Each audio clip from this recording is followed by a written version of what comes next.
Depreciation घटाउनको लागि यहाँ method different method of डिप्रिसिएसनहरु छ है। एउटा भनेको स्ट्रेट लाइन मेथड,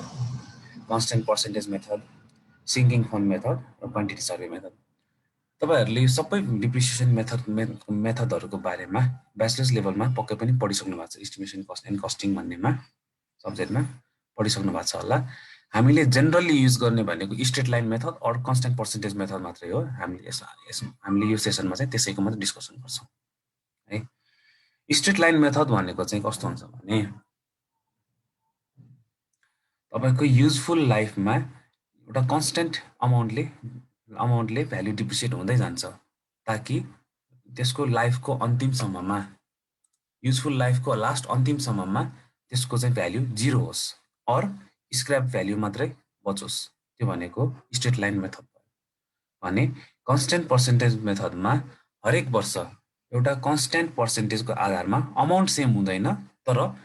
कन्स्टेन्ट पर्सेन्टेजको आधारमा चाहिँ त्यसको डिप्रिसिएट हुँदै जान्छ। त्यो भनेको कन्स्टेन्ट पर्सेन्टेज मेथड भयो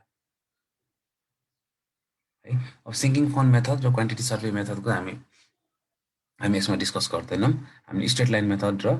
कन्स्टेन्ट पर्सेन्टेज मेथड मात्र हामी यसमा चाहिँ हामी हेर्छौं र त्यसको न्यूमेरिकल पनि गर्छौं है। ओके, एनुअल स्ट्रेट लाइन मेथडमा एनुअल डिप्रिसिएसनको फर्मुला एकदम सिम्पल छ। ओरिजिनल कस्ट भनेको cost of construction minus scrap value divided by life in years. कति वर्षको एनुअल डिप्रिसिएसन थाहा पाइसकेपछि हामीले एज अफ बिल्डिङले मल्टिप्लाई गरेपछि टोटल डिप्रिसिएसन थाहा हुन्छ र original cost minus total depreciation गरेर हामीले चाहिँ depreciated value or net present value of building हामी निकाल्न सक्छौं है। त्यसको लागि हामीलाई चाहिने कुरा के रहेछ भने ओरिजिनल कस्ट भनेको हामीले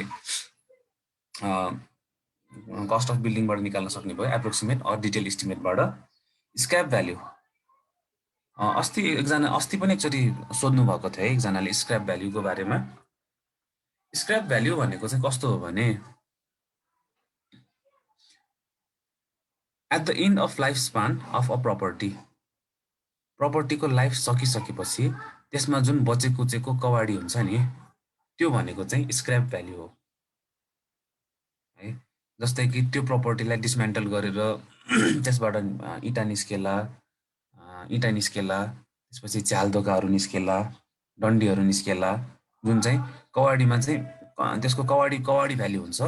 त्यो भ्यालु भनेको स्क्रैप भ्यालु हो है। लाइफ स्पान सकिसकेपछि त्यसमा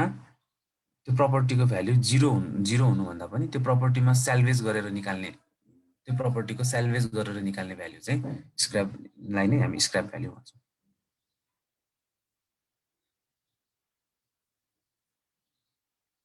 र स्ट्रेट लाइन मेथडमा एनुअल डिप्रिसिएसन निकाल्ने भनेको cost minus scrap value divide by life in years. हामीले यसको लागि चाहिने भनेको ओरिजिनल कस्ट थाहा हुनु पर्यो, स्क्रैप भ्यालु थाहा हुनु पर्यो र लाइफ अफ बिल्डिङ थाहा हुनु पर्यो। जेनरली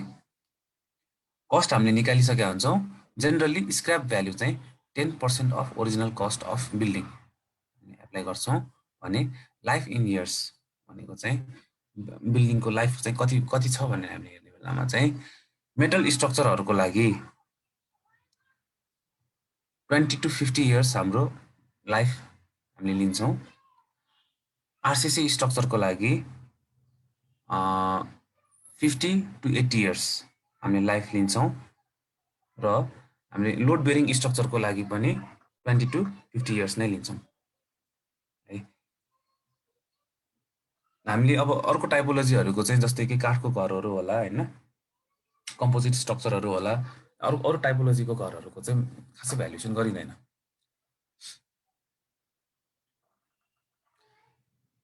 त्यसपछि आउँछ constant percentage method, depreciation at constant rate of its value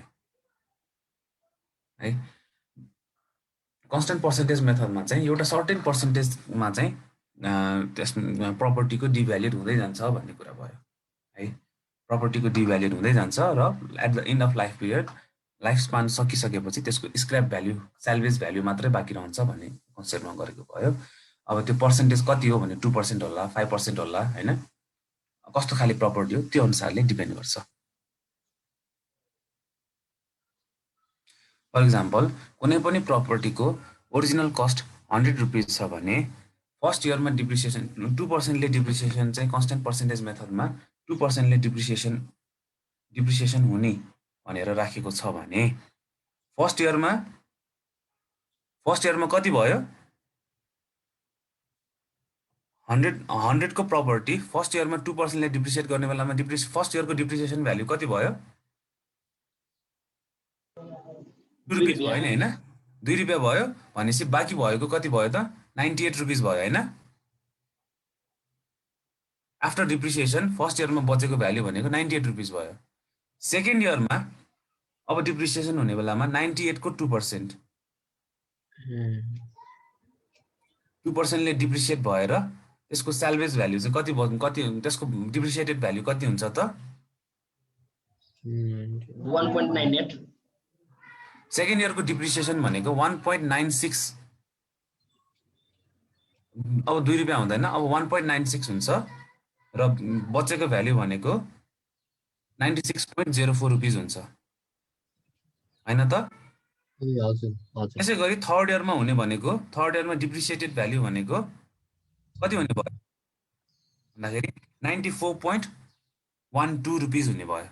है सिमिलरली सधैँ ₹2 नै कन्स्टेन्ट डिप्रिसिएट हुँदैन 2% को आधारमा चाहिँ डिप्रिसिएट हुने भनेको यो भनेको कम्पाउन्ड इन्ट्रेस्टको फर्मुला यसमा चाहिँ अब लाग्ने फर्मुला भनेको कम्पाउन्ड इन्ट्रेस्टको फर्मुला लाग्ने भयो है एकचोटि हेरौँ कन्स्टेन्ट पर्सेन्टेजको मेथडमा हाम्रो पी पर्सेन्टेजले हाम्रो डिप्रिसिएसन हुँदैछ भने फर्स्ट इयरमा चाहिँ डिप्रिसिएसन हुने भनेको र cost of building minus percentage into cost है फर्स्ट इयरको डिप्रिसिएसन सेकेन्ड इयरको डिप्रिसिएटेड भ्यालु भनेको C 1 minus P power N N भनेको 2 है त्यसपछि एन इयरको डिप्रिसिएसन भनेको cost 1 minus P power N यो भनेको कन्स्टेन्ट इन्ट्रेस्ट कम्पाउन्ड इन्ट्रेस्टको फर्मुला हैन हामीले कम्पाउन्ड इन्ट्रेस्टको गर्ने बेलामा amount equals to cost times 1 plus R power N गर्थ्यौं नि हैन कम्पाउन्ड इन्ट्रेस्ट गर्ने बेलामा भ्यालु बढ्दै जान्थ्यो त्यही भएर आर पर्सेन्टेजले चाहिँ एड गर्थ्यौं भने हाम्रो यसमा डिप्रिसिएसनमा भ्यालु घट्दै जान्छ त्यही भएर माइनस पी पर्सेन्टेजले घटाएछ भने पी पर्सेन्टेज पावर एन है अब nth इयरमा भनेको लाइफ स्पानको इनतिर हाम्रो कति भ्यालु बचेको हुन्छ भने स्क्रैप भ्यालु मात्र बचेको हुन्छ नि हैन भने nth इयरमा आफ्टर डिप्रिसिएसन अमाउन्ट बच्ने भनेको स्क्रैप भ्यालु भयो आफ्टर डिप्रिसिएसनको फर्मुला भनेको cost minus cost times 1 minus P भनेको कन्स्टेन्ट पर्सेन्टेज पावर एन भनेको life span of structure equals to scrap value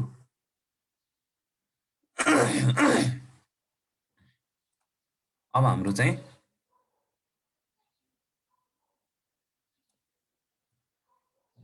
at the end of life span हाम्रो यो equation fulfil हुने भयो है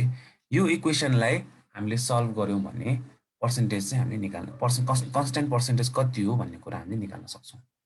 कहिलेकाहीँ हामीलाई मोस्ट अफ द केसेसमा चाहिँ के दिएको हुन्छ भने लाइफ स्पान थाहा हुन्छ स्क्रैप भ्यालु हामीले थाहा हुन्छ स्क्रैप भ्यालु भनेको जेनरली 10% अफ कस्ट भनेर लिने थाहा हुन्छ भ्यालुएसन पोलिसीले के लेख्दै हुन्छ भने स्ट्रेट लाइन मेथडले डिप्रिसिएसन गर्नुस् भन्यो भने लाइफ स्पान थाहा छ स्क्रैप भ्यालु थाहा छ सकिहाल्यो तर भ्यालुएसन पोलिसीमा तपाईलाई कन्स्टेन्ट पर्सेन्टेज मेथडले डिप्रिसिएसन गर्नु भनेर लेखेको रहेछ भने चाहिँ तपाईलाई यो पर्सेन्टेज कति लिने भन्ने कुरा चाहिँ दिएको छैन तर तपाईलाई स्क्रैप भ्यालु थाहा छ लाइफ स्पान थाहा छ भने यो फर्मुला लगाएर तपाईले कन्स्टेन्ट पर्सेन्टेज मेथड कति लगाउने हो भन्ने कुरा थाहा पाउन सक्छौं त्यो भनेको p equals to nth root of scrap value divided by cost value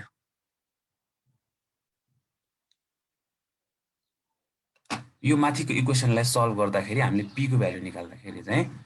1 minus 1 nth root of scrap by cost है अब एकचोटि हामी यसको न्यूमेरिकल गरौँ न्यूमेरिकल गरिसकेपछि चाहिँ अनि हामीले अलिकति क्लियर हुन्छ होला है